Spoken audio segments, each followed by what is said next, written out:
I was really scared, and I honestly thought that was it. In a long time of owning guinea pigs, I've never had anything like this happen before, but I think it's important that us piggy owners are aware of and prepared for potential strokes and seizures in our guinea pigs. So in this video, I want to talk to you about our recent experiences with Pedro having not one but 2 seizures, what actually happened, what he was going through that made me suspect it, as well as his recovery and prognosis. And I'll be sharing the research that I did around the topic, as well as towards the end of the video sharing what we learned when we went to see an exotics vet. Okay, it seems funny talking about Pedro without him here, so I'm gonna go and fetch him. Here we are.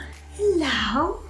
You're gonna say hello to everyone. So here he is, a lovely Pedro. You are just a big fluff ball, aren't you? There we go. So what actually happened? Well, the first one was about 2 weeks ago. I remember it was a Friday evening, and there I was working away up in the guinea pig room on my computer. It was quite late on at night, and I was just about to go to bed, and I thought, oh, I'll just top up the guinea pig's hay. And as I started doing that, I noticed something a little bit funny about Pedro. He was actually kind of facing away from me, and I could see that he was like moving a little bit, but it wasn't as if he was eating. It sort of seemed a bit of a random movement, and I was like, oh, are you okay? So I go to have a closer look at him, and he was sort of partially underneath the hammock. So when I moved that out of the way, then that's when I could see something was definitely not right. And he immediately tried to get away and go to the other side of the cage, but he couldn't walk properly, bless him. And he was like dizzy and falling over and basically couldn't stand up properly. And in my experience, the only time I've seen this before is when guinea pigs are about to pass away. So I was really scared, and I honestly thought that was it. So my instant reaction was to pick him up, to comfort him, to try and work out what was wrong.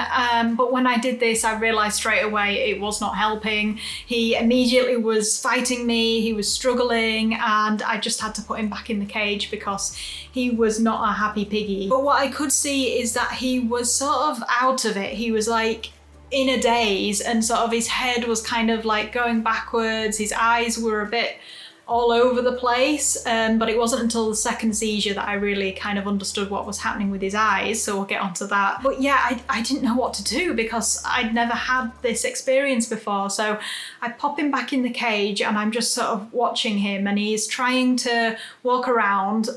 He's definitely off balance. He is going around in circles, but I also saw that he was trying to carry on as normal. So he went over to the water bottles and was trying to take a drink, but couldn't really do it, bless him. So I was watching him and trying to work out what it could be, and I knew that guinea pigs could have strokes, so that's what I jumped to straight away. And I thought, well, something has come on. It's obviously affected him from one minute to the next, and it doesn't look great. So I hopped back on the PC again, Googling guinea pig strokes, trying to find out whether people had similar experiences and what the signs of it were. And I got my little list of symptoms here. So in general, some people spoke about guinea pigs lying on their side, looking dead, not moving at all. Others said that they were trying to move around, but it was clear that one side of their body wasn't working. People spoke about eyes flicking from side to side, having cloudy eyes that were damaged from maybe rubbing against the floor. And people said a lot of the symptoms were also those that you might see with a really bad ear infection. But with an ear infection, it would get worse and come on gradually. It wouldn't be like the guinea pig was perfectly fine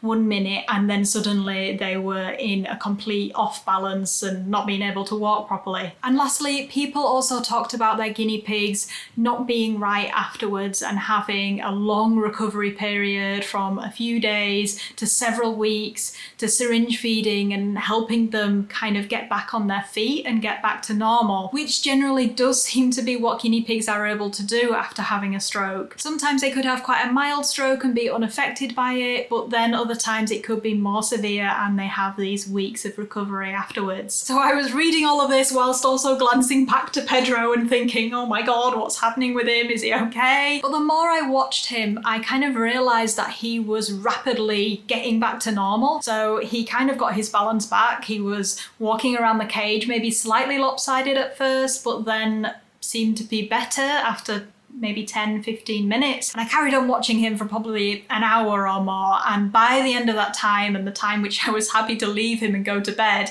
he really was almost 100% back to normal. Pedro really is at his happiest, just mooching around, having a little explore.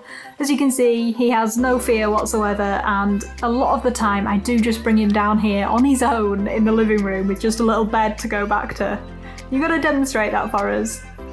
No. And he's back. Fast forward to about 4 days later, and this was midweek. I was actually working that very evening, and about 2 hours before I had to head out the house, I had the piggies downstairs. They were all having a little explore. They got some fresh veggies down here, and I'd say maybe an hour and a half or so before I had to set off, I pop them back in the cage, and then I am downstairs for all of 10-15 minutes just clearing up some stuff. And as soon as I go back upstairs, I look in the cage, I can see immediately that something is not right. And Pedro was actually having another seizure at that time. He wasn't moving that much, but he was clearly sort of out of it, in a daze, and he was also in a pretty weird position. So he was kind of wedged between the food bowl and the water bottle with his head almost like under the spout. So obviously I was really worried, and I'd actually done a bit of reading around what to do if they are having a seizure or a stroke. I knew that I had to put him somewhere.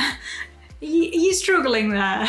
So I knew I had to put him somewhere dark where basically he wouldn't be stimulated by lights or sounds or anything like that. So we were thinking, oh, where can we put him? Bless him. And we ended up putting him in, because we didn't want to take him out the cage either, because that was going to be disturbing and stressful for him. So we left him in the cage. We put him in the wooden house, draped a fleece over it, and actually barricaded him in using the little wooden sticks. I also didn't want the other piggies getting in there and sort of annoying him, because they are quite good at that. And we figured, right, he's in there, he's not doing much, we're gonna leave him and check on him in a little while and see how he's doing. And then it was about 10 minutes later, if that, I get my boyfriend to say, shall we have a look at him? And we're going in the room and we're fully prepared for the barricade to still be in place and having to lift up the fleece and look in and see him. And there he is. Barricade is like knocked over. He's there in the middle of the cage just chilling out eating hay, and we're like, Pedro! And we were so happy just to see him chilling out and being normal again. I can't describe how much of a relief that was, and it was also so funny because we felt mean barricading him in, and the fact that he had clearly just got fed up and broken himself out of there was just funny. But on a serious note, before we put him in that house, I did try and have a closer look at him, and I could see that his eyes were sort of moving. They would like tracking back and then return back and then track away and then come back.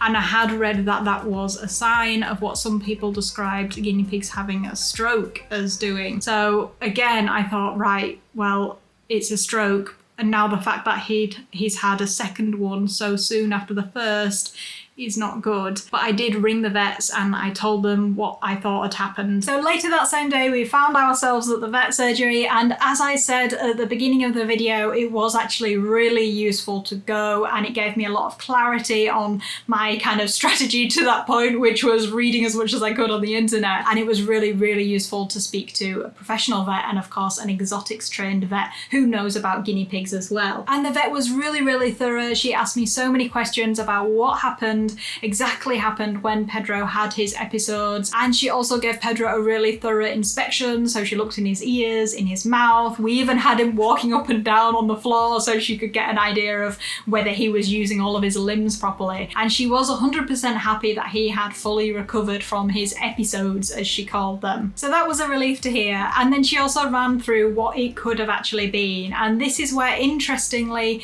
she kind of said it didn't sound like a stroke. Whilst guinea pigs can have strokes, they are relatively rare, and a lot of the time with strokes you end up with lasting effects, even if they're relatively mild. So because of that, she thought it was more likely to be some kind of seizure, which can be brought on, unfortunately, by a huge variety of things. Other things going on in the body, something neurological that could be happening inside the brain, or sometimes they can just happen completely out of the blue and then never happen again. Useful, right? So although that didn't give me the exact answers I was looking for, it kind of narrowed it down and almost ruled out the likelihood of a stroke, which for me was kind of interesting because I had read a lot saying on the forums when people were listing these kind of things, oh yes, it sounds like a stroke, or your guinea pig has had a stroke. And I also asked the vet what to do if it happens with Pedro again, and of course for you guys, what happens if you see something similar going on with your own guinea pigs. And she kind of confirmed what I had read online about kind of reducing stimulation, turning off lights, turning off TV, turning off music, giving them somewhere dark and quiet to recover while still checking on them. And the key thing was that if the seizure itself is going on for over a minute and a half,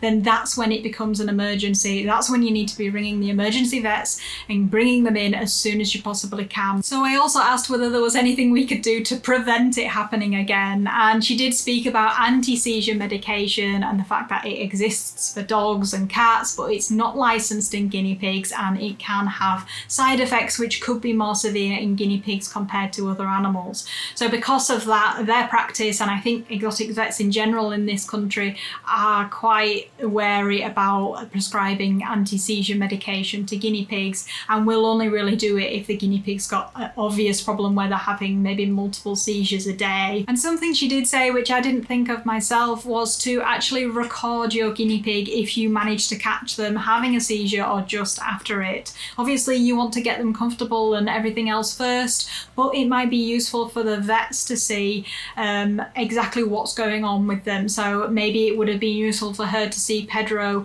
going in circles, which way he was going, how off balance he was, and that way the vets can have a better idea, seeing for themselves what the most likely cause could be. So whilst I didn't leave the vets with any sort of magical medicine that would help Pedro, I did learn a lot and get a lot of clarity and extra information, and of course that professional opinion as well. So going to the vets was 100% worth it. Okay, so where are we with things now? Well, ultimately the vet said the only way to find out properly, and even then it's not guaranteed, what's going on with Pedro and what could have caused these seizures is to have a CT scan.